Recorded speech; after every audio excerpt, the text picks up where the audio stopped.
So this next one is probably the most polarising record I've discussed so far, in so much as initial reception went. I'm talking about Ritchie Blackmore's Rainbow from 1975. Now personally, I think this is a great debut album from Rainbow.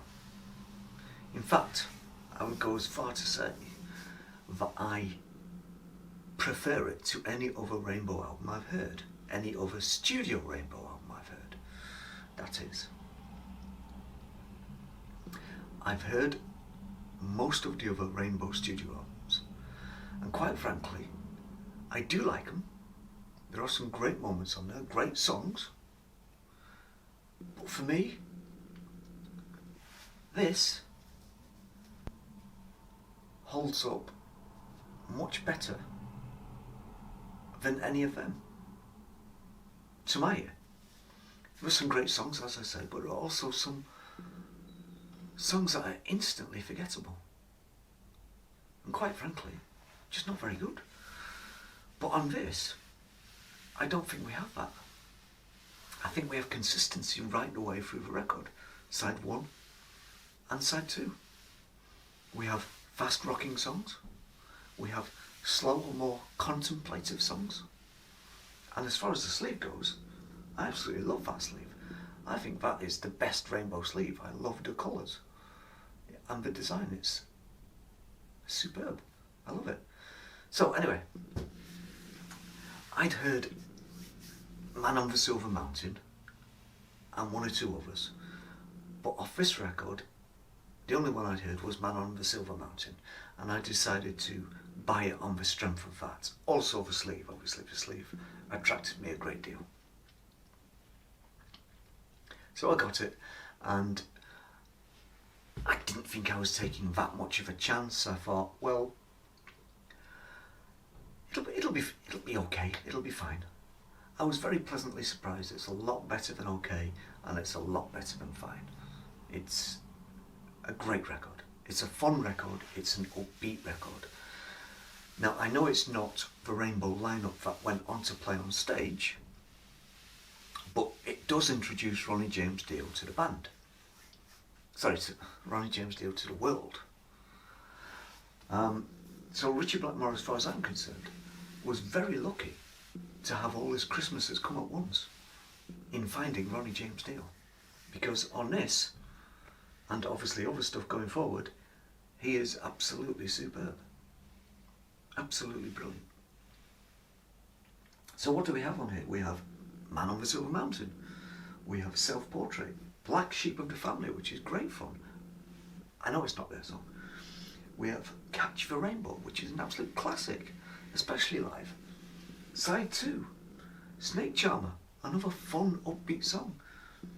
The Temple of the King slows it down a little bit, but in classic Rainbow / Dio mid-70s fashion. If You Don't Like Rock and Roll, another fantastic, fun song. If you don't like rock and roll, absolutely brilliant. How could you not like that song? 16th Century Greensleeves, absolutely brilliant, superb. Still I'm Sad finishes it off. That instrumental, that riff from Ritchie Blackmore. And the drumming, absolutely great drumming. So, on this record you have Ritchie Blackmore, fresh from Deep Purple, and he basically joined the band Elf, and they made a record, and it's called Ritchie Blackmore's Rainbow. That's essentially what happened, because the rest of the people on the band are Elf, which is Ronnie James Dio's band before Blackmore formed Rainbow. So it's essentially Ritchie Blackmore and Elf. That's the way I think of it. And it sounds great. It sounds absolutely brilliant. It's an album, it's a record with a lot of personality, I think, and a lot of different personalities, and I like that. I like that varied mix. Unfortunately, a lot of people didn't like it when it came out. It was praised in Britain, but that's about it.